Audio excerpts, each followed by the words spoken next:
Sejam bem-vindos ao Salão de Ideias da 23ª Bienal Internacional do Livro de São Paulo. Esse é um dos 6 espaços de programação oficial da feira que tem a curadoria do Sesc São Paulo. A proposta da mesa Narrativas de Assalto, Universal no Novo Gênero Policial, é discutir o amplo interesse por esse gênero, provocando traduções de autores de diversos países sobre literatura policial. Para isso, nós convidamos Pablo de Santis, autor de La Sexta Lâmpada, livro incluído entre os 100 melhores publicados na Argentina nos últimos 25 anos. O autor tem o apoio da Embaixada da República Argentina no Brasil. E o autor, Rafael Montes, que escreveu Suicida e Dias Perfeitos, considerado por Scott Turow um dos mais brilhantes ficcionistas jovens da atualidade. A mediação é do escritor, editor e crítico literário Joca Reines Terron. E pedimos agora a gentileza do Rafael para uma leitura, uma singela homenagem a João Baldo Ribeiro.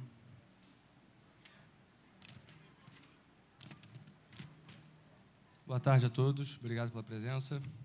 Vou ler um trecho do conto O Santo que Não Acreditava em Deus, do João Ubaldo. Uma grande perda que nós tivemos recentemente. Indaguei com grande gentileza como é que eu ia ajudar que ele achasse essa bendita dessa criatura que ele estava procurando logo na feira de Maragogipe, no meio dos cajus e das rapaduras, que ele me desculpasse, mas que pelo menos me dissesse o nome do homem e a finalidade da procura. Ele me olhou assim na cara, fez até quase que um sorriso e me explicou que ia contar tudo a mim, porque sentia que eu era um homem direito, embora mais cachaceiro do que pescador. Em outro caso, ele podia pedir segredo, mas em meu caso ele sabia que não adiantava e não queria me obrigar a fazer promessa vã. Que então, se eu quisesse, que contasse a todo mundo, que ninguém ia acreditar de qualquer jeito, de forma que tanto faz como tanto fez. E que escutasse tudo direito e entendesse de uma vez logo tudo, para ele não ter de repetir e não se aborrecer. Mas Deus, você não sabe de nada, meu amigo, a situação de Deus não está boa. Você imagine como já é difícil ser santo. Imagine ser Deus. Depois que eu fiz tudo isso aqui, todo mundo quer que eu resolva os problemas todos. Mas a questão é que eu já ensinei como é que resolve. E quem tem que resolver é vocês. Se não, se fosse para eu resolver, que graça que tinha. É homens ou não são? Se fosse para ser anjo, eu tinha feito todo mundo logo anjo, em vez de procurar tanta chateação com vocês. Que eu entrego tudo de mão beijada e vocês aprontam a maior melança. Mas não. Fiz homem, fiz mulher, fiz menino. Entreguei o destino. Está aqui, vão em frente. Tudo com liberdade. João Baldo Ribeiro.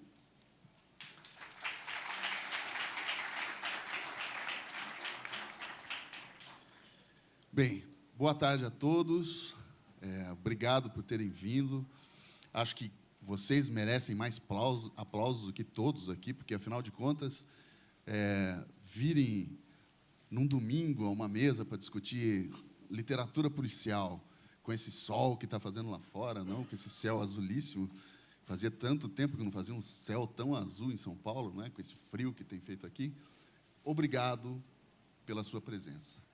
Bem, aqui do meu lado direito, na ponta direita, temos o Rafael Montes, que é essa vergonha, esse vexame, né? Porque o cara nasceu em 1990 e já é um escritor reconhecido. O Rafael nasceu no Rio em 1990, se é que isso é possível. É advogado, escritor, começou publicando contos em diversas antologias de mistério, inclusive na revista americana ultra reconhecida, a Larry Quinn Mystery Magazine. Depois disso, ele publicou seu primeiro romance, Os Suicidas, que saiu pela editora Bem Virá, e que obteve assim, um êxito incrível. Primeiro, por ser um livro de estreia, e segundo, porque era um livro de estreia de um autor tão jovem, e, mais do que isso, um romance policial estruturadíssimo, com personagens incríveis, uma trama super atraente, e que tinha 500 páginas. Ou seja, o cara é um exagero mesmo. Esse livro, ele obteve reconhecimento, se tornou amplamente conhecido pelo fato também de ter sido finalista do Prêmio São Paulo de Literatura de 2010, não é? Não, de 2012, 2013. 2013, Isso. E levou o Machado de Assis, 2012, ou foi finalista? Foi finalista. o que também é uma coisa rara para a literatura de gênero no Brasil, porque, em geral, os romances policiais ou de ficção científica, quando existem, são tão poucos, raramente chegam nas finalíssimas assim desses prêmios mais literários, né? Bem, depois disso, o Rafael publicou O Dias Perfeitos, que é o seu segundo livro de suspense, que foi publicado pela Companhia das Letras no ano passado, não, no início de 2014, e que tem tido assim uma carreira também de grande mérito, assim, com sucesso de público, a crítica tem comentado muito positivamente o livro, e isso tem feito com que o Rafael passeie em todas as festas literárias do país, justamente para falar do seu livro. Atualmente, o Rafael trabalha na criação, além de ministrar palestras, né, a respeito do processo literário, de escrita, de criação literária. Ele também teve a compra dos direitos dos 2 livros para o cinema, não é isso? E também trabalha numa série de TV, não é? Criando uma série original para a TV, uma série policial. Aqui na ponta esquerda temos o Pablo de Santis, que é um escritor argentino, nascido em 63, que inicialmente ficou conhecido, eu conheci pelo menos o trabalho do Pablo de Santis, inicialmente como seu trabalho como roteirista de história em quadrinhos. No final dos anos 80 e durante a década de 90, a Argentina teve uma história, um gibi, uma revista de histórias serializadas, chamada Fierro, que era incrível e que revelou toda uma geração de quadrinistas argentinos interessantíssimos, e que faziam histórias policiais, de ficção científica, histórias fantásticas, e o Pablo de Santis foi um dos principais roteiristas dessa fase da Fierro, que existe até hoje, voltou a ter uma segunda encarnação, a revista Fierro, e circula pelas bancas argentinas, e, inclusive, tem uma edição brasileira, não é? Que é publicada pela Zarabatana, uma editora de Campinas. Eles fazem uns álbuns assim que reúnem várias histórias publicadas originalmente na Fierro Argentina. O De Santis tem uma extensa carreira literária, publicou pelo menos 15 títulos, sendo que estreou com um romance chamado El Palacio de la Noche, em 87, e seus últimos livros publicados no Brasil foram O Enigma de Paris, que ganhou o Prêmio Planeta Casa de América, um prêmio importantíssimo no âmbito literário de língua espanhola. Foi publicado aqui pela Planeta do Brasil.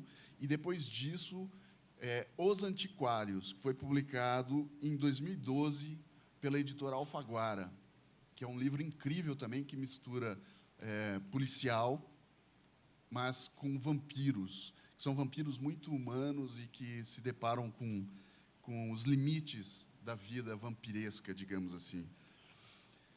Pois bem, eu vou pedir para que ambos falem um pouquinho sobre como eles se aproximaram da leitura de policiais.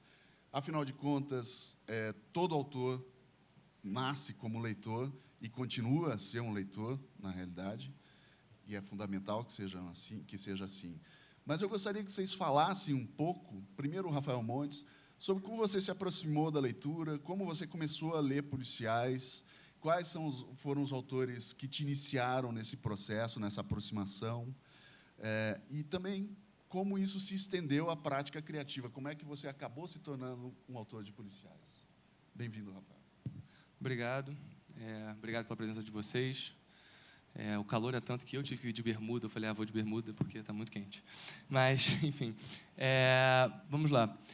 Eu não venho de uma família de leitores. Meus pais não gostam de ler. Minha mãe, até os meus livros, ela leu. Meu pai, nem os meus livros. E, enfim, ele só vê que o filho escreve aí umas coisas que o povo lê. Mas ele não lê o livro. Mas, enfim, eu não venho de uma família de leitores. Então, eu lia livros do colégio, e, a verdade seja dita, eu não tinha grande paixão pelo que eu lia no colégio, então não tinha grande paixão pela literatura. Eu digo que eu comecei a gostar de ler tarde, assim, relativamente tarde. Com que idade? Assim? Com 13 anos, foi quando eu peguei um primeiro livro e falei, não, eu quero deixa eu ver o que é isso. Na verdade, eu estava num final de semana, numa colônia de férias, sem absolutamente nada para fazer. E aí, a minha tia-avó, a quem eu dediquei o meu primeiro romance, me deu um livro do Sherlock Holmes para ler, O Estudo em Vermelho, é a primeira obra do Sherlock Holmes, né, do Conan Doyle. E foi muito engraçado, porque quando eu li aquilo, eu falei, nossa, é isso que eu quero fazer. É realmente uma espécie de iluminação, algo desse sentido. Assim, eu li e falei, eu quero fazer o que esse cara fez comigo, eu quero fazer isso com outras pessoas, né? E a partir dali eu li muito do Sherlock Holmes, li muito da Agatha Christie, e o engraçado foi que, ato contínuo, assim, na medida em que eu comecei a gostar de ler, e eu comecei a gostar de ler por literatura policial, eu comecei a escrever. Eu lembro que, logo quando eu voltei desse final de semana, ou dessa semana que eu passei de férias,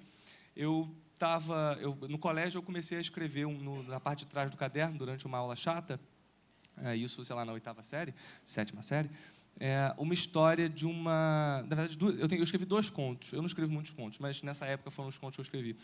A primeira história era de uma professora que levava uma arma para o colégio e matava todos os alunos. Eu escrevi isso durante a aula. E a segunda coisa que eu escrevi foi um conto. Eu estudei no Colégio São Bento, que é um colégio só de meninos no Rio de Janeiro, bem tradicional, de padres e tal. E o segundo conto era a história de um menino que estudava num colégio de padres e era perseguido por um pedófilo de 40 anos. Assim. E o menino tinha 12 anos e eu tinha 12 anos. Aí, quando minha mãe leu aquilo, ela ficou um pouco chocada, me colocou no psicólogo. Estou brincando, não ficou tão chocada. Mas, enfim, eu escrevi. Então, assim, a partir daí, eu comecei a fazer histórias policiais e eu mostrei para os colegas do lado, assim, né? Assim, olha, vê o que você acha disso. E eu vi que aquele negócio funcionava. Assim, eu nunca fui muito bom de bola, vocês podem ver pelo meu físico. E também, enfim, eu percebi que eu chamei a atenção, foi até por vaidade um pouco. Assim, poxa, isso aí eu sei fazer. Eu virei o centro das atenções da turma porque queriam saber como a história continuava. Falei, nossa, isso eu sei fazer. E continuei a ler literatura policial. Por muitos anos, eu li só literatura policial. Eu acho que dos 13 aos 16, 17 anos, eu só li literatura policial. E aí li de tudo. Li os clássicos todos, Chandler, Dashiell Hammett, Agatha Christie, Conan Doyle, enfim. E passei a ler contemporâneos dos mais variados países. Assim, eu sempre busco autor policial chinês, autor policial, sei lá... Todas as partes do mundo me interessam, porque eu quero saber o que está sendo produzido de literatura policial nos outros países, na medida em que eu quero produzir. Mas esse processo todo de leitura, você escrevia todo o tempo? Enquanto lia assim, as obras-primas, assim, os clássicos do policial, você também escrevia? Eu já estava escrevendo. Com regularidade. É por isso que não está publicado, porque é uma porcaria, naturalmente, mas eu escrevia. Eu nunca tentei publicar, é horrível, mas acho que foi importante até para a formação mesmo de escritor. Enfim, a gente vai errando e tentando acertar. E nisso, eu comecei a escrever um romance, que eu também nunca tentei publicar, porque é uma porcaria. Eu escrevia, sei lá, eu devia ter 15 anos, quando eu comecei esse romance. E eu acabei em 1 ano de escrever esse romance. E um amigo meu, na época, fazia cinema, e leu o livro e falou, cara, isso pode virar filme. Só que demandava muito efeito especial, porque tinha explosão, acidente de carro, tinha 1000 coisas assim, caras de se fazer no cinema. E ele era um produtor independente, sem grana e tudo mais. E ele virou para mim, olha, então por que você não cria uma outra história com o seu estilo e tal, que seja barata de se fazer? Um roteiro em que você tenha só a interna, porque a interna é mais barato de filmar do que a externa, só ator jovem, só personagem jovem, porque ator jovem topa trabalhar de graça, sem efeito especial, só morte, no máximo um sanguezinho que a gente coloca ketchup, mas sem muito efeito especial, porque a gente vai tentar fazer isso caseiro para vender para uma produtora grande. E aí eu pensei, os jovens numa casa, e o que eles fazem? Pode ter um assassino, tipo um... Essa é a trama do Suicídios. Aí virou Suicídios, Aí eu comecei a fazer o roteiro ficou uma porcaria. Aí eu falei, não, vou fazer livro, porque livro eu já tinha feito um, falei, esse eu acho que eu sei fazer. Aí dos 16 aos 19 eu escrevi. Eu acho que o Suicidas é um livro que tem clara influência da Agatha Christie, assim. Ainda que ele seja um romance muito mais violento do que o da Agatha Christie, ele tem, no final das contas, ele fecha, ele se encaixa todo. Também é de ambiente fechado. Ele né? de ambiente fechado, ele tem esses elementos clássicos do Whodunit de Agatha Christie. Já o Dias Perfeitos, eu acho que deve muito mais a Patricia Highsmith, que é a minha autora favorita de literatura policial. Como é que é a trama dos suicidas? Bem, o crime de ambiente fechado é todo um gênero dentro da literatura policial, né? Que são aqueles crimes que ocorrem, as histórias que acontecem, que tratam de um crime acontecido dentro de um ambiente fechado, onde, hipoteticamente, ninguém poderia ter cometido aquele crime, porque não há como sair, não há como entrar, não há pistas e tal. Mas como é a trama dos suicidas? É um grupo de adolescentes? É um grupo de... E aí, o que eu pensei foi, eu falei, vou colocar jovens numa casa. O que jovens podem fazer numa casa? Vamos lá, não é difícil, né? Eles podem beber, podem fazer sexo, falar palavrão, fazer besteira. E, bem, como a história é escrita por mim, tem que morrer, né? Então, eu falei, tem que morrer. É triste, mas tem que. E aí eu pensei, o que eu faço? Aí eu podia colocar um assassino que mata todos os outros, num estilo de... Como é o nome daquele filme? Pânico, né? Pânico, que é assim, o cara sai correndo atrás da loura peituda e tal. Falei, não quero fazer isso. Já sei, vou colocar, em vez de ter um assassino que mata os outros, eu vou colocar os jovens se matando. E o mistério, em vez de ser quem os matou, né, é por que eles se mataram. O que leva 9 pessoas de vida boa, eles são de classe média, classe alta, da zona sul do Rio de Janeiro, fazem faculdade, viajam para a Europa, têm uma vida maravilhosa. O que aconteceu na vida deles que eles decidem se reunir e fazer uma roleta russa e todos se matam? E aí a premissa me pareceu boa, eu comecei a fazer o roteiro, aí não gostei muito, aí fiz o livro, e aí escrevi dos 16 aos 19 e mandei para prêmios e tal, enfim, e aí acabou saindo pela Saraiva. Mas sim, eu sou muito influenciado por autores. Eu tento muito, na verdade, pensar qual é o futuro da literatura policial, né? Ou seja, a literatura policial ela tem 3 elementos básicos, quais sejam crime, criminoso e investigação. Se você pegar os romances clássicos, Agatha Christie, Sherlock Holmes, eles têm esses 3 elementos muito, muito evidentes na história. A história começa no primeiro capítulo, no segundo tem um crime. Aí, ao longo da história inteira, acontece uma investigação, ao final é revelada a identidade do criminoso. Então, lá estão crime, investigação e criminoso. Aí a Patricia Highsmith teve uma sacada. Ela falou, poxa, vou contar a história da visão do criminoso. Aí começa o livro sem crime, mas com um potencial criminoso. Então, começa pelo criminoso, aí ao longo da história acontece o crime, e lá no finalzinho tem a investigação, quase que cumprindo um papel acessório. Enfim, e o que eu fico tentando pensar é qual é o futuro e quais são as possibilidades de brincar com esses 3 elementos, sem desnaturar o gênero, mas dando um novo ar a ele, porque já está aí há muito tempo e não adianta ficar repetindo a mesma coisa. Acho que é importante a gente tentar pensar, e pensar o que é isso dentro da realidade brasileira, em que você tem um descrédito absoluto no sistema judiciário, um descrédito absoluto na nossa polícia. Então, a investigação, por exemplo, nos meus livros não é um elemento importante, porque é complicado, né, você colocar o elemento investigação muito forte num livro policial brasileiro, né, enfim. Então, eu tento sempre pensar, lendo de tudo que eu leio de policial, e pensar o que é essa literatura policial brasileira feita hoje, o que é a literatura policial universal mesmo que deve ser feita hoje, assim, o que eu acredito, né? Eu trabalho muito por aí. Mas também leio de tudo. Aí, depois dos 16, eu comecei a ler de tudo. Hoje em dia, eu até leio mais outras coisas do que policial. Bem, voltaremos a isso em breve. Agora, Pablo de Santis. Pablo de Santis vem de uma outra história, porque, ao contrário do Rafael Montes, que escreve literatura policial no Brasil, um país onde nós não temos uma tradição do romance policial. Nós temos bons autores e poucos, não é? Mas nós não podemos dizer que a gente tem uma tradição como a Argentina tem. A Argentina tem uma tradição de divulgação, difusão e de publicação do romance policial, produziu grandes autores, inclusive grandes autores literários que têm influência do romance policial e que não escreviam propriamente policiais ou que iniciaram escrevendo policiais e começaram a praticar a ficção literária, como se diz. E eu queria saber um pouco, Pablo, como se deu sua formação de leitor, o que você leu para se sentir atraído a escrever romances policiais. Seja bem-vindo. Bienvenido. Muchas gracias.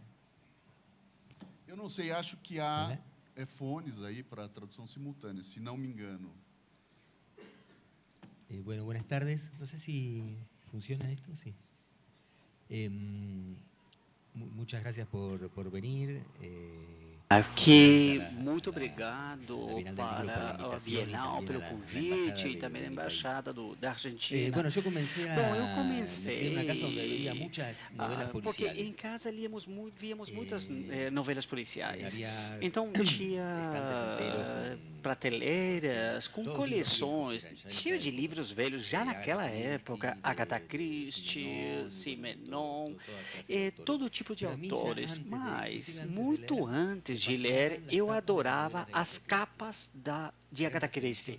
Eram umas edições espanholas com uns desenhos super realistas e que, para mim, eram completamente terríveis, ou seja, dava medo. A capa do livro Matar é Fácil era um canarinho, um passarinho morto atravessado com um alfinete de ouro com um rubi na ponta.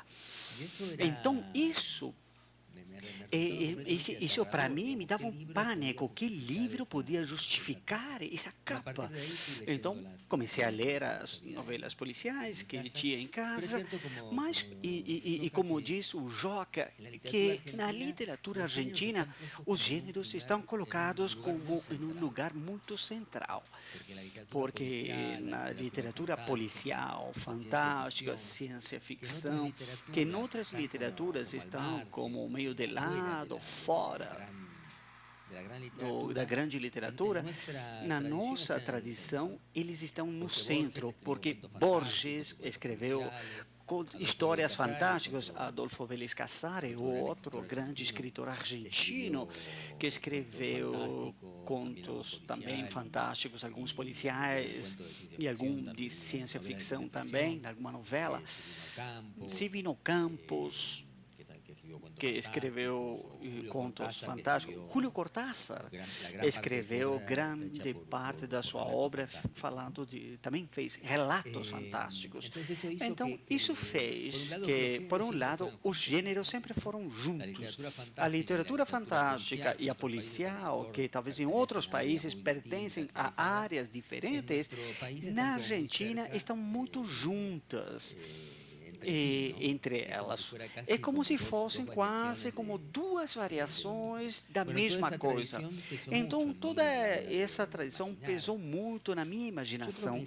E eu acho que, em linha geral, o gênero policial tem muito peso na nossa concepção do que é uma história. Ainda que não seja novela policial, a ideia de que uma história conta um segredo, um romance, que o principal da história é algo que vai pertencer, vai ficar escondido até o final, é uma ideia que atravessa toda a literatura. E a maior parte dos romances lidos normalmente tem alguns elementos da literatura policial. No meu caso, eu escrevi alguns livros que definitivamente são policiais, como O Enigma de Paris, que é um romance que acontece muito em Buenos Aires. Começa em Buenos Aires, termina em Paris, no século XIX, e tem uma continuação que chama-se Crimes e Jardins, que também acontece no finais do século XIX, mas agora já em Buenos Aires. E depois escrevi uns outros livros onde há elementos policiais fantásticos, como uma novela que chama-se A Tradução, que apareceu no Brasil faz muito tempo, e Os Antiquários, que é um outro romance que apareceu há uns 2 ou 3 anos aqui no Brasil. O Enigma de Paris, do Pablo de Santis, ele relata um crime ocorrido, evidentemente, em Paris, em 1889, não é? Durante a Exposição Universal, que aconteceu na França, nesse período, em Paris, e onde se reúnem os 12 detetives, que são os investigadores mais famosos do mundo e que se encontram ali por uma espécie de congresso, onde eles vão mostrar as técnicas que eles usam para revelar, para descobrir os assassinos dos principais casos que desvendaram, quando um deles é morto caindo da Torre Eiffel, não é isso? E a partir daí começa toda essa investigação em torno de se descobrir como é que foi assassinado um dos 12 detetives. Pois bem, eu tenho algumas perguntas aqui, e ao final eu vou abrir para o público. Tá? A última meia hora, digamos assim, será dedicada às perguntas de vocês, então espero que vocês criem perguntas bem difíceis, porque o tema exige perguntas muito ardilosas e complicadas para que os nossos detetives aqui possam desvendar, não é? Rafael, você escreveu um artigo que dizia que, mesmo na literatura policial, a identidade do assassino, ou quebra-cabeças, já deixaram há muito tempo de ser essenciais. E que os leitores de hoje querem tramas psicológicas e personagens multidimensionais e humanos, querem a realidade, a universalidade e a revelação, mesmo que esta não venha na forma de um acontecimento. A universalidade, que inclusive está no título aqui da nossa mesa, né? Pois bem, em relação justamente à questão da universalidade, como realizar um policial no Brasil, considerando que a nossa noção de justiça é tão frágil, não é? E é justamente isso que media ou exige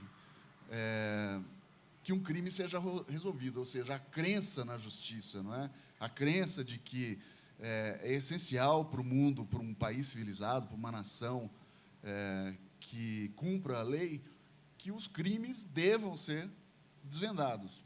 Então, eu queria entender como é que a gente faz num país subdesenvolvido, onde essas noções civilizadas assim são tão frágeis, como criar um policial onde resolver um crime seja algo importante?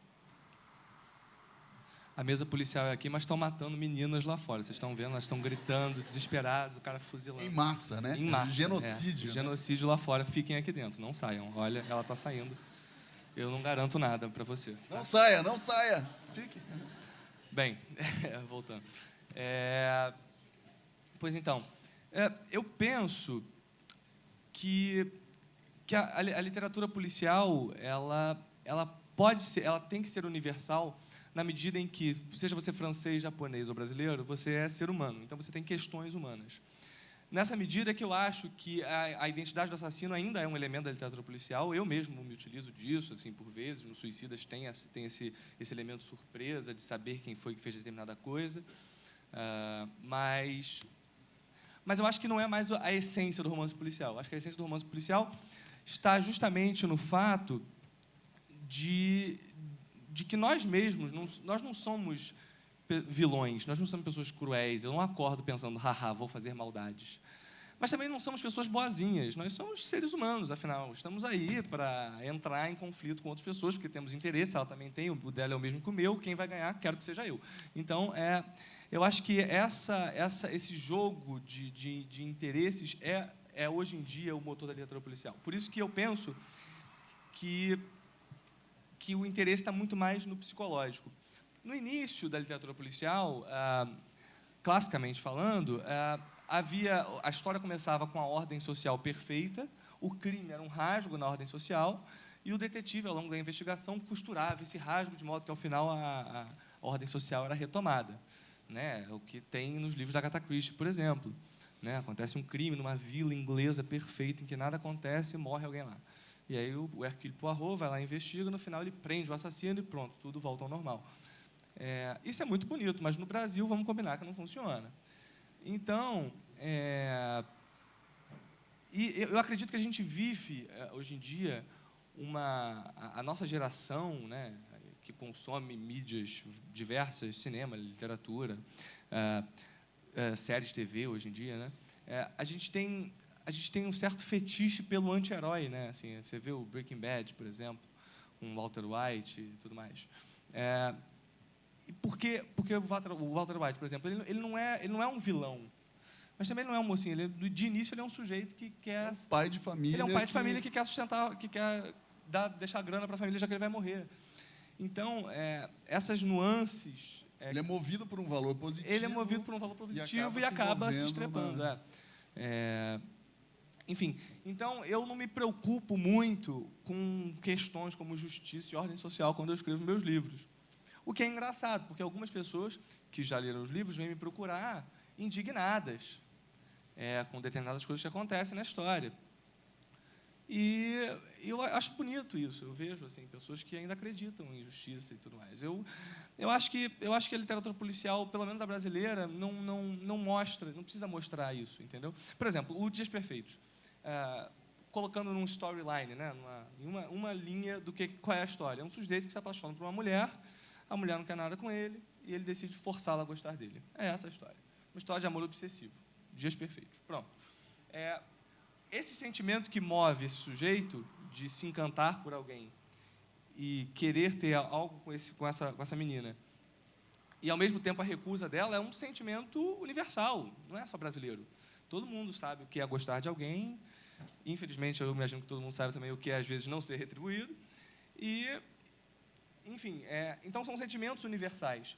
E a trama policial acaba entrando como motor da história, mas a história principal não é policial, se você notar, né? Enfim. Você não acha assim que, bem, o leitor de livros policiais primeiro, é uma entidade, né? É o cara que ainda às vezes, em grande proporção, ele se move muito pelo whodunit. Quem é que matou? Ou seja, quem é o criminoso dessa história? Então, o livro policial, pelo menos o livro policial clássico, ele é quase um jogo que é proposto ao leitor, ou seja, o leitor entra naquele jogo e muito motivado pela intenção de desvendar o crime antes, provavelmente, descobrir o assassino antes que o autor exponha aquilo no texto, né?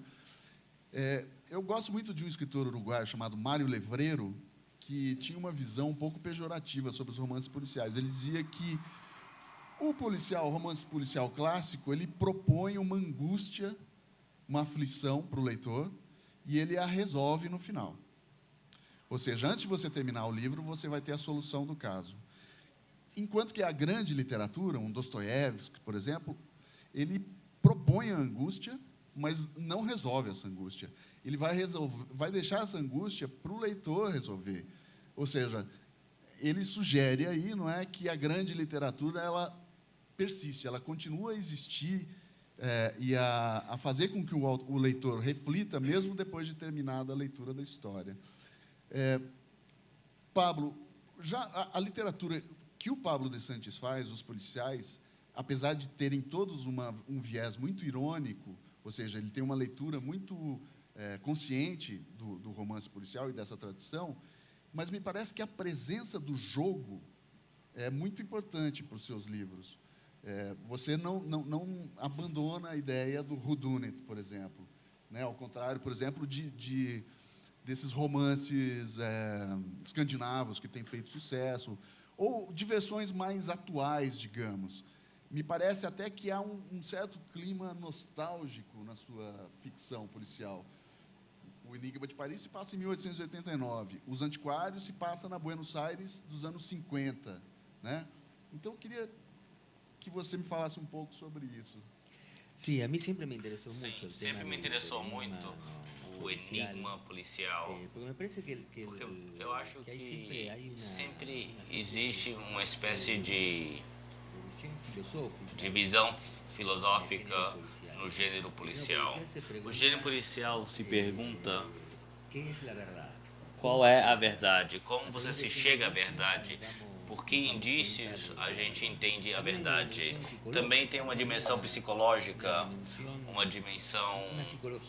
uma psicologia que é toda do gênero policial. O gênero policial sempre vai mostrar os personagens através de uma luz intermitente. Você não vai saber tudo da personagem, também porque senão a gente ia ficar sabendo quem é o assassino. Então a gente vê retratos do personagem, mas não o todo.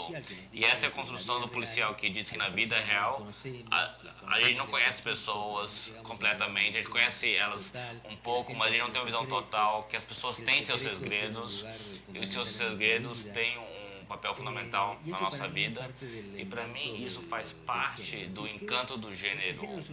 O gênero é um artifício, mas esse artifício tem uma relação muito forte com a vida real. Está sempre nos dizendo sobre a importância que tem o segredo da nossa vida.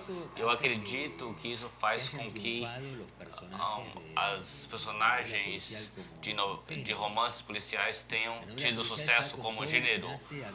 O romance policial já nasce muitas vezes com os crimes, igual aquele conto de George Allan Poe. E a solução do enigma é totalmente louca. Mas havia algo, não sei se vocês se lembram, mas finalmente se resolve que é um orangotango que se escapou de um zoológico que cometeu os crimes, mas há algo ali em buscar os dados do enigma que muda a literatura, porque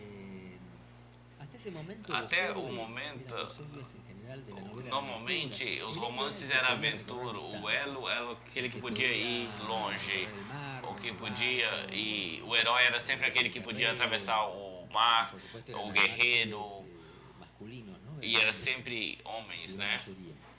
Ou pelo menos a sua maioria, mas aqui nós temos um herói que ele conquista sucesso numa habitação. O herói que não se mexe, ele se mexia, mas era um herói mas tudo acontece dentro de um espaço fechado. E o gênero também descobre o que há, os menores objetos ao nosso redor. Na nossa literatura antes, os objetos eram sempre coisas importantes, por exemplo, espadas, ou pedras, e as coisas que tinham mais significados para os personagens. Se um objeto entrava num romance ou numa obra de teatro, tinha que ter muito sentido. Mas com a novela policial, começa a aparecer até coisa que você carrega no seu bolso, um papel que tem um telefone, uma caixa de fósforo, que na novela policial você sempre tem a caixinha de fósforo do hotel, que ajuda você a descobrir quem é o criminoso, e todos esses tipos de coisas que normalmente não tem muita importância, mas eles se tornam objetos muito importantes para a trama. Esse é o mundo pequeno, o que está entre as tábuas do piso que o detetive encontra.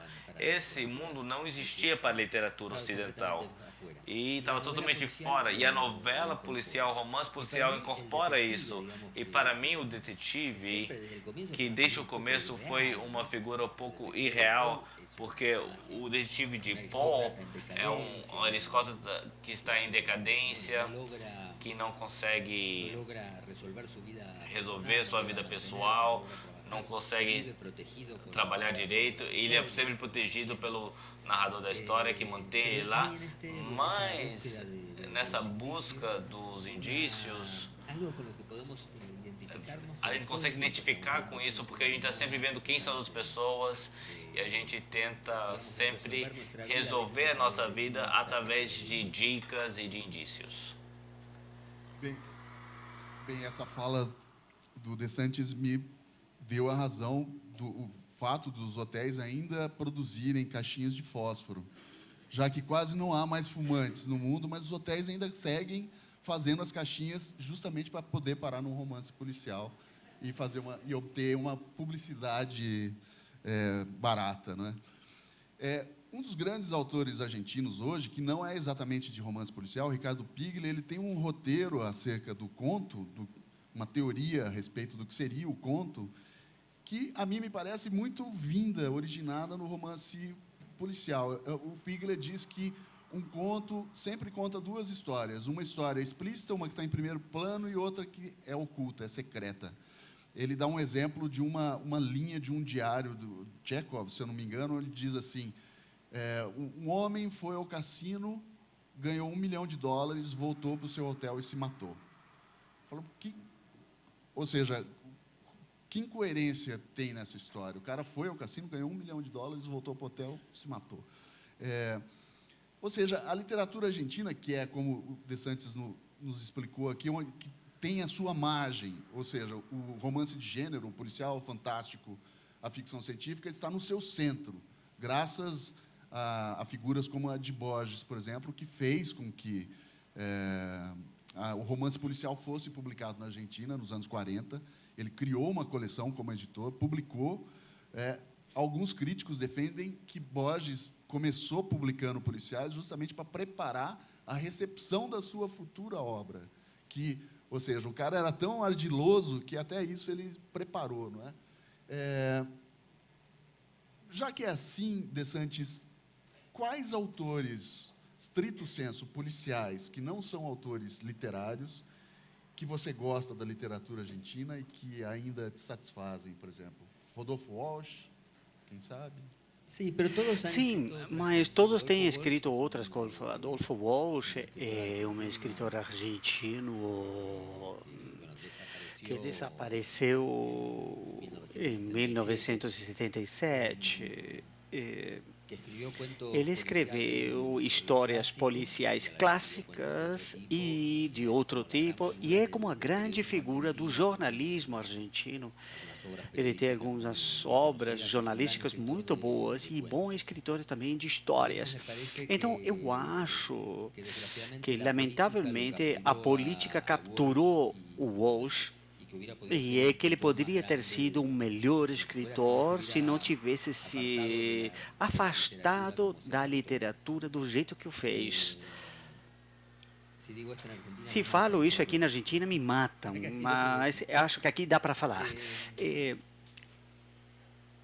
A gente não pode esquecer que o Borges, junto com Adolfo Bioy Casares, criaram um escritor. Eles escreviam romances policiais a 4 mãos e assinavam como Bustos Domecq, né? H. Bustos Domecq. Está tudo publicado aqui, que são os casos do Dom Isidro Parodi, que é o detetive deles, que é um cara dentro da cadeia, e ele resolve tudo ali cerebralmente, ele resolve os crimes à distância, né?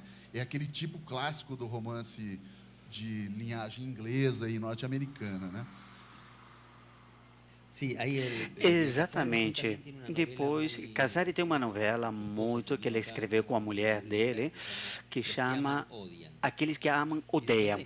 Então, tem muitos outros livros também. Juan José Saer é um escritor, não de policiais, mas que é muito reconhecido na Argentina. Tem um romance chamado A Pesquisa, publicada no Brasil. Tem o romance de Guillermo Martínez, Crimes Imperceptíveis. Acho que aqui foi publicada como Os Crimes de Oxford. Não, Crimes Imperceptíveis mesmo. Então, também é uma grande novela, romance muito bom, do Guilherme Martínez. E Cláudia Pinheiro, que me falavam que não está publicada na Argentina, mas é muito conhecida, mas sempre está misturado. O policial, sabe quem? Seria Juan Sasturán, que era diretor da revista Fierro, que o Joca comentou, uma história de gibis. Ele sim se dedicou à literatura policial e escreveu romance negro, praticamente escreveu somente esse tipo de romance. Bem, Rafael, a gente, ainda continuando a história, a questão da presença ou da ausência da justiça, né? O chileno Roberto Bolanho, escritor de grande reconhecimento, ele afirmou que a literatura de gênero é impossível em países subdesenvolvidos. Aí ele inclui a ficção científica, por motivos óbvios, já que a gente não tem ciência, e o policial, já que a gente não tem justiça, né? Talvez justamente pela essa questão da fragilidade das nossas instituições, que possibilitam que o crime esteja em todos os lugares sem que o mesmo ocorra com a justiça, tão rara de acontecer, né? Essa afirmação, essa ideia, ela leva a pensar nessa recente onda de sucesso, nessa moda do romance policial escandinavo, né, que trouxe autores como Stieg Larsson, Henning Mankell, o Joe Nesbo, que é chamada de frente fria, né? É uma moda de autores policiais escandinavos, que se tornou possível graças às regras, né, de civilização consolidadas desses países de onde esses autores vêm. Os caras vêm de um lugar onde a civilização é infalível, ao contrário da América Latina, por exemplo, né? Você acha que esses caras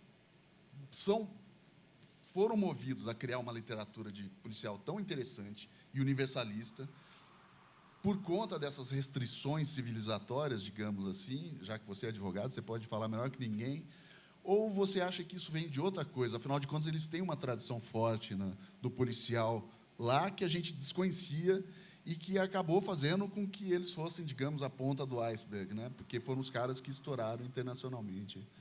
A tradição policial sueca, por exemplo, é muito antiga, né? Enfim, e o que eu acho interessante destacar é que existe tradição de literatura policial em países em que, principalmente, a literatura policial não é de imediato considerada subliteratura, ou seja, você tem a literatura policial de qualidade e tem a literatura policial superficial, ruim, aquela descartável. Mas existe a literatura policial boa e o autor policial que se assume autor policial e que trabalha e cria toda uma obra de romances policiais. Esses caras mesmo, eles escreveram outras coisas, né? Sim. Teatro, não, mas é que eu não sei a pronúncia, mas tem uma dupla, um casal sueco, que escrevia policial na década de 40, 50, já foi publicado no Brasil. É que eu não sei falar aquelas... Enfim, mas... Então, para começar isso. E segundo, também são países em que você tem eventos voltados à literatura policial, você tem prêmios voltados à literatura policial, ou seja, você tem todo um incentivo cultural voltado para o gênero, porque o gênero não é algo negativo, né?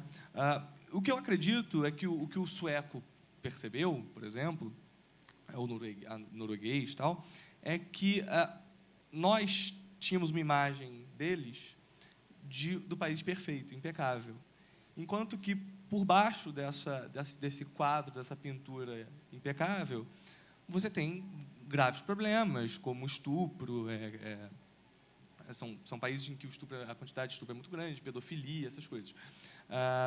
E eles me parece que o fato de que os problemas sociais são esses, os problemas, a violência é essa violência mais escondida, mais movida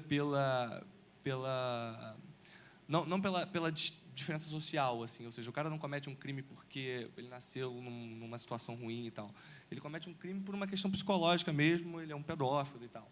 Então, eles trataram de pegar essas questões dos seus países, do país, e colocar na literatura, né? De algum modo, eu acredito sim que a literatura policial ela tem que refletir a sociedade em que se está, né? Eu confesso que eu mesmo tenho dificuldade de fazer isso no Brasil. Eu não escrevo romances passados em comunidades, não é a minha área de trabalho. Eu acho que deveria ter alguém fazendo, mas eu não acho que seja eu a pessoa certa. Você, inclusive, disse que, novamente num texto, que nos Estados Unidos hoje se chama literatura policial como crime fiction, né? E que é um gênero maior que engloba desde Agatha Christie até o noir do Jim Thompson, e o thriller, o suspense médico, o suspense histórico, as histórias de máfia e muitos outros.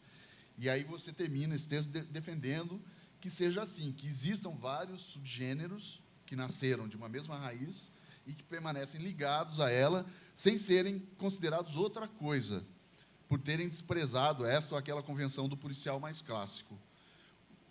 É uma defesa do romance policial. Pergunta, que variações de ficção criminal a gente poderia criar no Brasil, assim, ambientando as nossas particularidades culturais ao universo do romance policial? Por exemplo, crimes ocorridos em escolas de samba, Ou Sim, então em ué. vestiário de partida de futebol. Por exemplo, O Canto da Sereia, escrito pelo Nelson Motta, é um ótimo exemplo de uma história policial tipicamente brasileira. Né? É uma cantora de axé que é assassinada, que morre no trio elétrico. Assim, isso só pode acontecer no Brasil. Eu particularmente, não... Engraçado, eu penso as histórias e elas se passam em Copacabana, que é onde eu moro. E aí tem elementos brasileiros. Por exemplo, agora que o livro vai ser traduzido, algumas coisas engraçadas que eu nem tinha notado. Por exemplo, o personagem conhece a menina num churrasco. E um churrasco é uma coisa brasileira. Né? Enfim. Mas eu tenho uma... Principalmente se for na laje. No churrasco na laje. Mas, enfim, eu não tenho esse cuidado. Na verdade, eu até evito ficar enfiando brasilidades no livro para mostrar, olha como é livro brasileiro, entendeu? Eu particularmente não gosto disso. Eu acho que, na medida em que eu sou um cidadão brasileiro, que moro no Brasil, que tem a cultura brasileira dentro de mim desde que nasci, na medida em que eu conto uma história, essa história vai vir com as brasilidades naturalmente.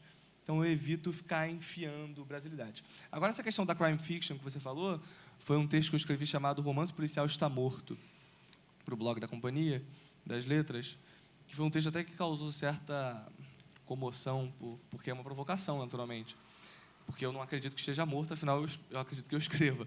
Mas foi uma provocação na medida em que, se você espera que a literatura policial seja apenas o que era feito pela Agatha Christie há décadas atrás, e até hoje é só aquilo que é literatura policial, caramba, que restrição, né? Nos Estados Unidos, você chega na seção de crime fiction, é uma estante do tamanho dessa parede aqui que vocês têm aqui, uma coisa enorme, e aí eles separam por histórico, thriller médico, thriller de espionagem, whodunit, que aí é o Agatha Christiano, noir, eles vão dividindo pelos subgêneros. Então, eu acredito que os subgêneros são esses. E sempre pensando, sim, nesses 3 elementos que eu falei, investigação, crime e criminoso. Às vezes, como eu já disse, no meu caso, eu não considero tanto a investigação, é o que menos me interessa. A figura do criminoso, a mente do criminoso é o que eu acho mais interessante de trabalhar num livro. Como está no Dias Perfeitos. Como está no Dias que Perfeitos. É uma descrição de uma mentalidade psicopata. Exato, e como uma obsessão se torna. É um narrador se dentro da mente de um concretiza. louco, exatamente. Bem, nós falamos aqui com o DeSantis do Rodolfo Walsh, que é um escritor argentino que merece uma menção um pouco mais extensa, que nasceu em 27 e foi morto em 77 pela ditadura militar argentina. O Rodolfo Walsh ele começou escrevendo contos policiais, estrito sensu, e depois, na medida em que ele foi se envolvendo com a política, durante a ditadura argentina, a última, ele escreveu talvez seja a primeira grande reportagem literária da América Latina, que é Operação Massacre, que é um livro genial e que conta como ocorreu um massacre. Ele usa elementos do romance policial para contar uma reportagem baseada na realidade, uma coisa real. É incrível esse livro. E tem um outro também que é muito conhecido, que é o caso Satanovsky, e que, bem, porém os contos do Walsh, eles são contos que foram muito populares. Por exemplo, Gabriel Garcia Marques lia, antes de se tornar um autor conhecido, era um leitor fiel do Rodolfo Walsh. Eu recomendo muito a leitura. 2 livros dele saíram agora, no ano passado, no Brasil, Variações em Vermelho e A Máquina do Bem e do Mal, foram publicados pela 34, e que reúnem justamente, Pablo, os contos. Variações em Vermelho é um livro que reúne os contos do Daniel Hernández, que é o protagonista do Rodolfo Walsh, desses contos. Ele não é um detetive, não é um investigador, ele é um revisor de provas literárias. Ele trabalha dentro de uma editora. Então, ele tem um olho muito treinado para resolver problemas e ele acaba virando um auxiliar da polícia argentina para resolver casos. Para mim, assim, um evidente caso de metalinguagem, quase, né? Porque um revisor é quase um escritor também, né? Eu queria entender, já que você faz uma releitura crítica de um romance policial clássico, como fazer com que o romance policial não se torne assim apenas uma revisitação nostálgica do passado? E como evitar com que o romance policial se torne metaliteratura, apenas para o leitor especializado? Eu acredito que a literatura policial, você tem os elementos formais logo em primeiro plano. E é isso que faz o gênero, porque eu acho que nenhum outro gênero seja uma forma e tem a mesma forma do gênero policial. Por isso eu digo, por exemplo, a literatura de ficção não tem uma forma exata de literatura de ficção. Você tem diferentes histórias ou temas. Você tem fantasmas, você tem viagem no tempo e coisas assim. Com a ficção científica também não tem um modelo formal. Mas na literatura policial nós vemos que tem uma forma ideal de literatura policial que tem um enigma, ou tem um crime e tem que descobrir quem é o culpado, a investigação através dos indícios. E é claro, há muitas variações ao redor, mas você tem esse ideal, ou esse modelo. E esse modelo é uma forma. Eu acredito que o amor pela forma é o que salva a literatura. Quando alguém escreve, quando você escreve com a convicção de escrever o que você realmente gosta e se interessa, porque a literatura, para mim, o mecanismo do que é a moda e o que acontece e o que pertence à nostalgia é algo muito discutível, porque a literatura é uma linguagem universal, um tipo de linguagem universal que sempre está falando um tipo de linguagem universal que pode chegar em outros países e alcançar outras gerações. Se eu digo era uma vez um rei, uma princesa, rapidamente você já entra num tipo de conto onde você não vai ter muita especificação de onde era o rei. A gente entende que é já uma linguagem universal. E a literatura sempre tem algo disso. E o policial também alcançou isso. Que você pode ter criar um enigma que está tão universal que independentemente da época e outros modelos de relatos, já fala com você.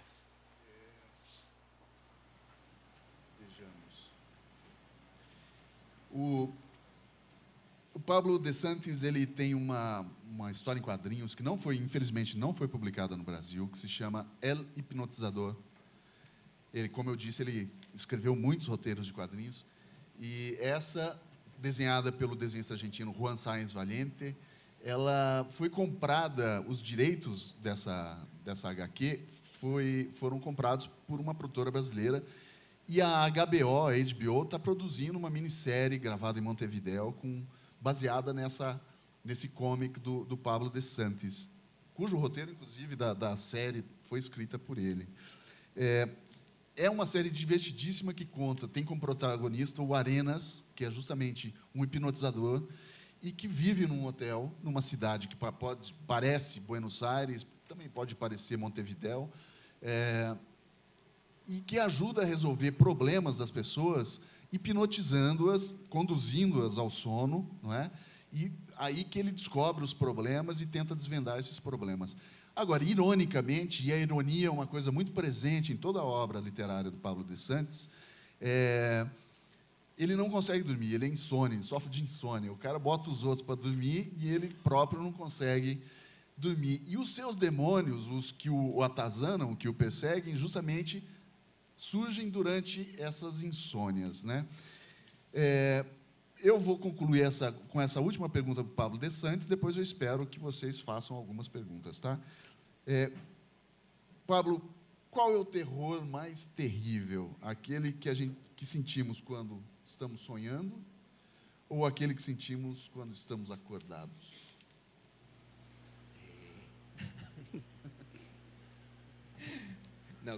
Eu acho que quando a gente está acordado, porque quando você está dormindo, você pode acordar, mas quando você já está acordado, não tem jeito. Então, você não tem uma terceira realidade.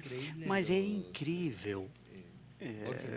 Borges falava sobre o pesadelo. O pesadelo, o gênero mais antigo literário.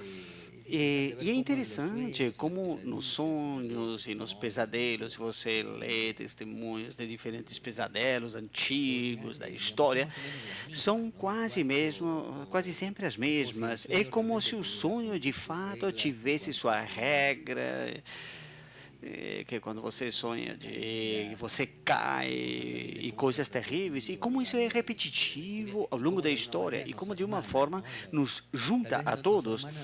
Talvez estamos mais juntos por conta, mas somos mais parecidos nos pesadelos que nas histórias Os felizes. surrealistas também diziam que, em sua defesa do sonho, todos os dias, em todas as casas de família, os familiares contam seus sonhos um para os outros, quando eles não têm nada para fazer, principalmente.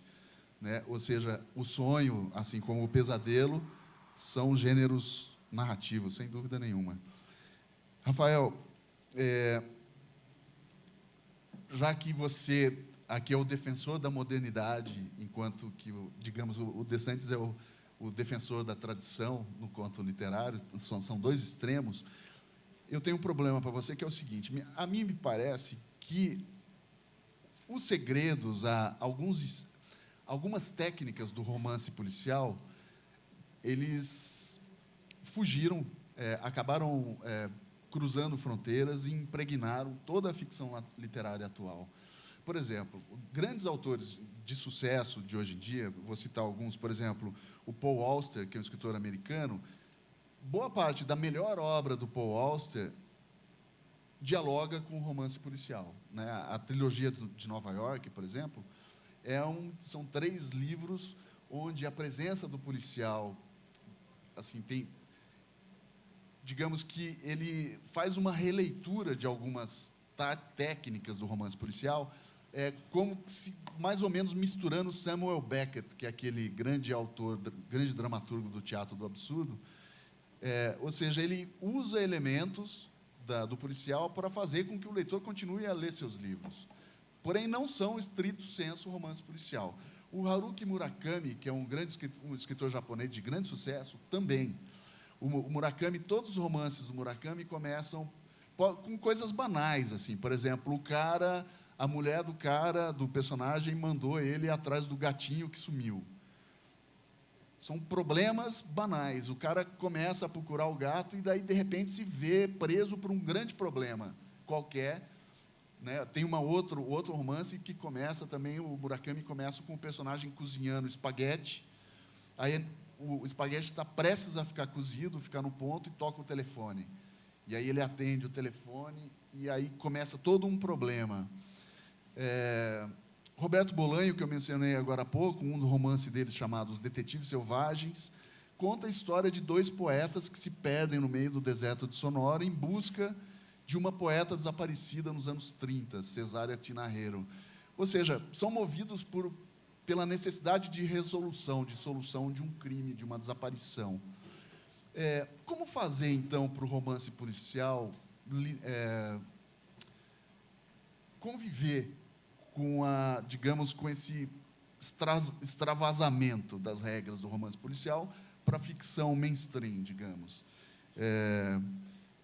Como você acha que essa contaminação assim se deu de gêneros? Para começo de conversa, eu acho que a gente fica aqui tentando definir o que é literatura policial, o que não é, tudo mais, mas a grande verdade é que isso, eu não vou dizer que é de uma grande inutilidade, mas percebe, isso não muda a qualidade do livro, ou seja, há livros bons, há livros ruins, esse é o resumo da história. Se, por exemplo, Os Detetives Selvagens é romance policial ou não, o Dom DeLillo escreve romances policiais, às vezes, ou não, com aquela pegada pesada que ele dá, enfim, que é um outro autor literário, digamos assim, né? Eu acho ótimo, na verdade, que os elementos do gênero acabem entrando em outros romances, E, por vezes, assim, por exemplo, há textos que dizem e discutem se Crime e Castigo é um romance policial ou não, né? Porque, enfim, os elementos estão todos ali. Mas a verdade é a seguinte: toda literatura trabalha com o interesse do leitor, né? Ou seja, você começa a ler um livro, sei lá, Dom Casmurro, você começa a ler o livro, você fica interessado por aquela história, quer saber o que vai acontecer e tal, enfim, se no final das contas traiu ou não traiu, aquela história toda que a gente conhece. Ou seja, o mistério, a pergunta, o que está subentendido, sempre existe na literatura. Então, isso não é particular do romance policial, né? O que move o leitor a continuar bons livros, a ler os livros, é justamente que haja uma pitada de curiosidade. É óbvio que há romances que absolutamente ignoram isso, e tem gente que lê, enfim, eu particularmente não leio. Mas em geral, livros de literatura mainstream, para usar o termo que você colocou, tem sim essa pegada de mistério, de surpresa e tudo mais. Tem livros que mainstream que trabalham com reviravolta e tudo mais. Ou seja, esses não são elementos só do romance policial.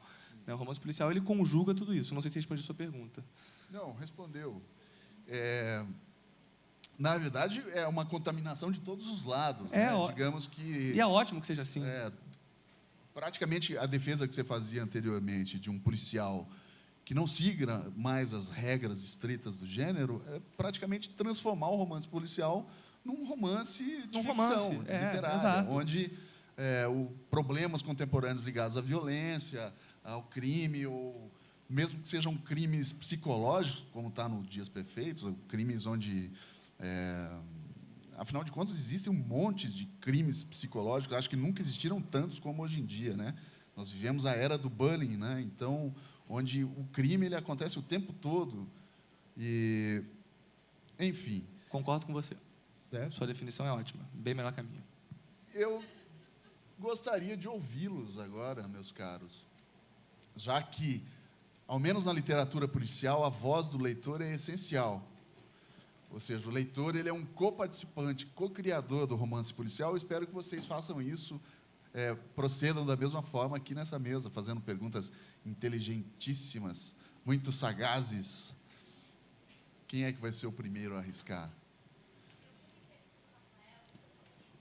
Espera lá, tem um microfone chegando aí.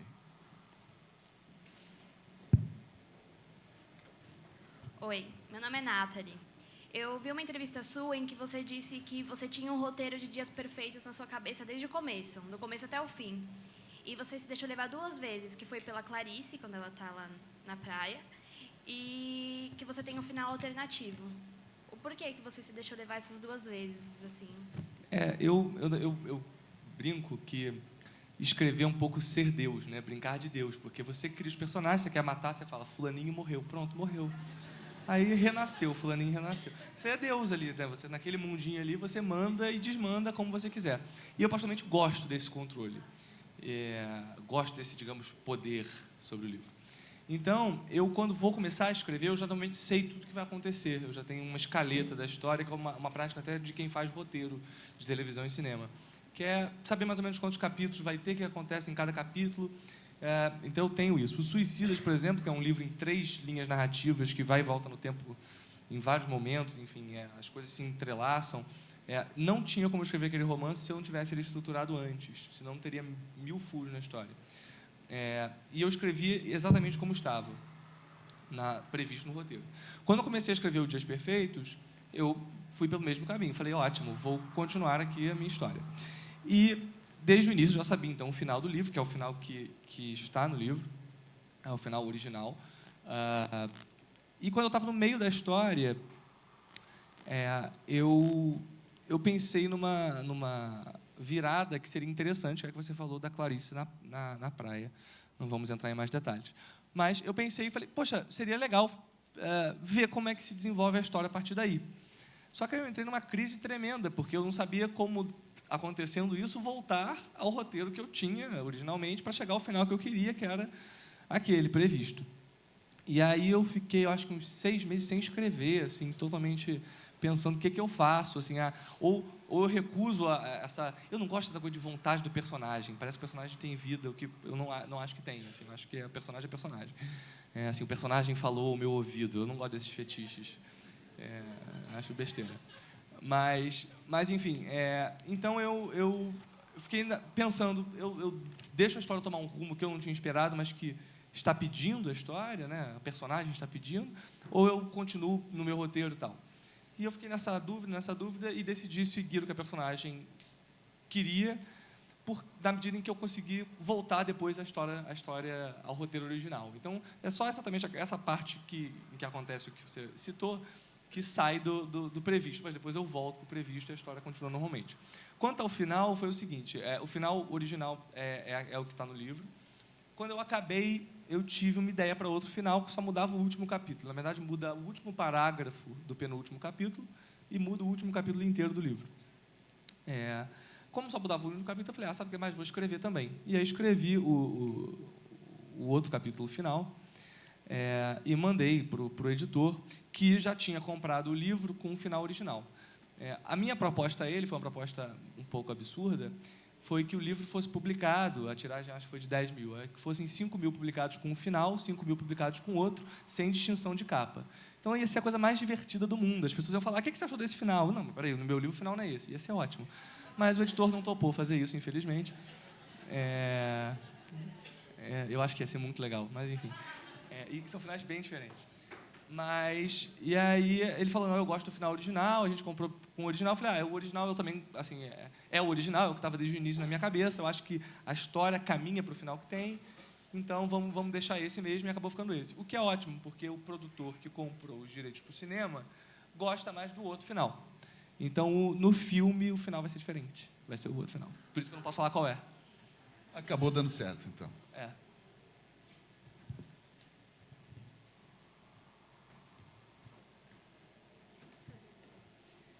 Oi, meu nome é Marjorie. Rafael, eu li uma entrevista, acho que foi no Suplemento Cultural de Pernambuco, falando que você realmente fez consultas com um psicólogo, com um psiquiatra, não sei, para encarnar o personagem do Theo no Dias Perfeitos, porque ele tem realmente aquela coisa que você não acredita, mas é psicopata mesmo.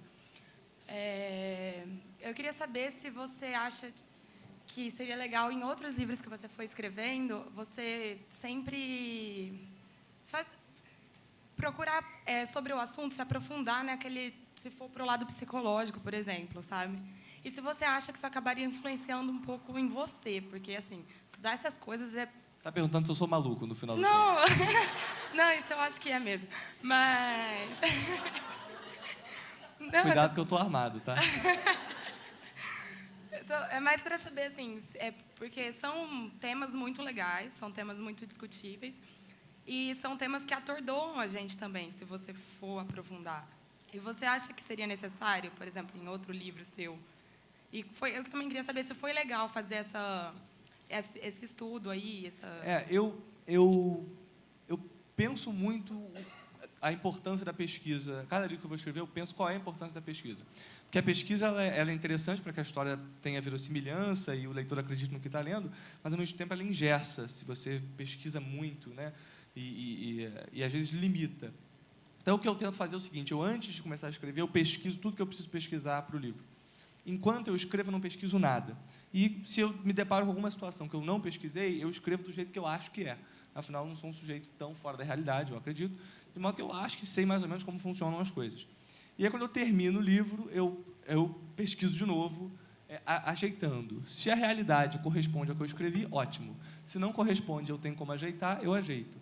Se não corresponde e não tem como eu ajeitar, eu deixo errado mesmo no livro e as pessoas acreditam que funciona daquele jeito, está tudo certo. Agora, mas uma coisa interessante, por exemplo, eu acho que no Dias Perfeitos a grande sacada do livro é a voz do personagem, que é a visão de um psicopata. O título é Dias Perfeitos porque é da visão dele, então ele acredita que está vivendo dias perfeitos ao lado da mulher amada, enquanto ela está do lado dele sedada e algemada, enfim. Então o nome Dias Perfeitos por si só já tem essa ironia.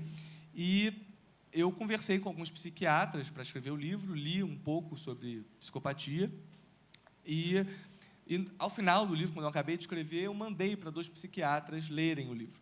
E um deles me veio com um comentário que eu achei muito interessante. Em determinados momentos da história, o Theo, ele chegava para Clarice, falava, ó, meu amor, alguma coisa nesse sentido, e ela falava, sai para lá, seu filho da mãe. E aí eu falava, Theo ficou chateado, e Theo ficou deprimido. Ele falou, cara, uma pessoa dessa não fica chateado, ele fica irritado. Quando você contraria um psicopata, ele fica irritado, ele não fica chateado. Então, assim, são pequenas... Mudar um verbo que torna a história mais forte, entendeu? Nas partes de anatomia, eu tive que visitar uma sala de anatomia, enfim. Agora, o quanto isso influencia em mim? Por exemplo, a sala de anatomia. Eu não sou um sujeito, confesso, muito corajoso, não. Então, eu fui na sala de anatomia de uma universidade, na UERJ, lá no Rio de Janeiro, com um amigo meu que fazia o UERJ na época. A gente entrou na sala de anatomia e aí ele foi e começou a abrir aquelas geladeiras, né, com os corpos lá dentro. E, gente, corpo humano parece carne assada. Eu fiquei sem comer carne assada por um bom tempo. Então, assim, influenciou na minha vida. Mas porque... Assim, todo mundo já almoçou. É bom que já tenha almoçado. Mas, enfim, então, assim... Mas eu acho que eu não fico mais maluco por ler sobre psicopatas ou serial killers, não. Acho que não. Acho que eu já sou o suficiente. O trabalho literário já é suficientemente enlouquecedor. Bem, estamos chegando ao final. Eu acho que não há mais tempo. Eu queria fazer O Pablo de Santis escreveu... Gostaria de agradecer, inclusive, à Embaixada Argentina por trazê-lo, ao consulado.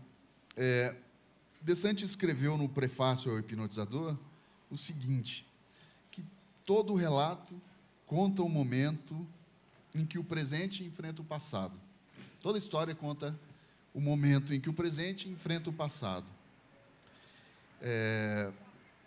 Se ganha o passado, a história terá um matiz trágico ou melancólico. Se ganha o presente, o tom provavelmente será irônico. Em uma história policial, por exemplo, é o passado dos personagens, algo a princípio invisível, o que explica o crime. A solução do crime significa a superação do passado.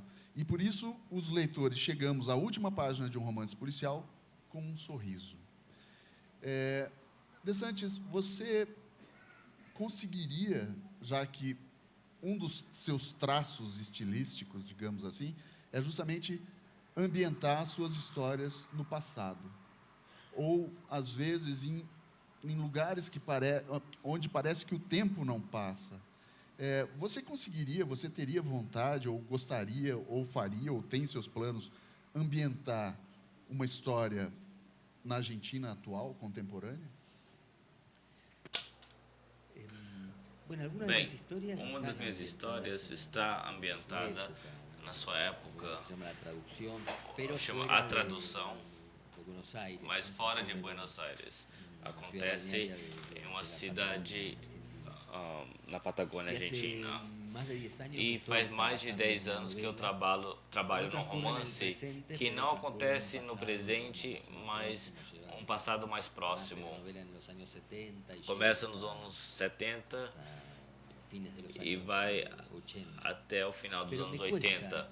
Mas, para mim, é difícil contar uma história no presente, porque você tem computador, celulares, e eu sempre quero colocar um mundo que não tem computador e celular, pois isso é algo que me incomoda muito na ficção e nos filmes, e na realidade também. É um recurso que dá muita facilidade, por um lado, e por outra parte, na ficção você tem um afastamento dos personagens. Eu gosto de um mundo onde as pessoas têm menos comunicação. E também eu gosto quando você constrói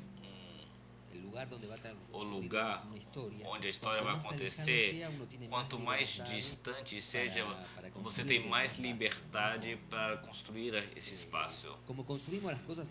Tipo, a gente constrói as coisas na nossa memória porque a gente não lembra exatamente como as coisas são. Você lembra das coisas de uma forma meio ambígua. Tem um romance que se chama Isso também nos leva à história de terrores, né? Os antiquários que acontecem em Buenos Aires nos anos 50. Mas o meu pai abriu o romance e falou: aqui tem um semáforo. E em Buenos Aires não tinha semáforos nos anos 50. Eles chegaram depois dos anos 50. Mas isso, a ficção te dá a possibilidade de montar os lugares, de construir eles de uma forma mais caprichosa e mais própria do lugar onde a história acontece. Isso é muito essencial, porque é como o sonho, né? O sonho, você está no sonho, mas ao mesmo tempo você está no ambiente e você está num castelo, por exemplo, num país longe, que talvez a gente nem conhece na vida real, mas você é o arquiteto do sonho. E eu gosto disso um pouco, e fazer isso nos romances, de construir o lugar que a história precisa sem ter a dependência do conhecimento do leitor, que pode dizer, olha, isso não é assim, esse lugar não é tal como, porque eu consigo ver aqui na esquina e esse lugar não é como o escritor colocou. Bueníssimo. Muito bem. Bem, chegamos ao fim. Eu agradeço a presença de todos vocês aqui e agradeço principalmente a presença de Pablo De Santis, de Rafael Montes. Até a próxima. Obrigado.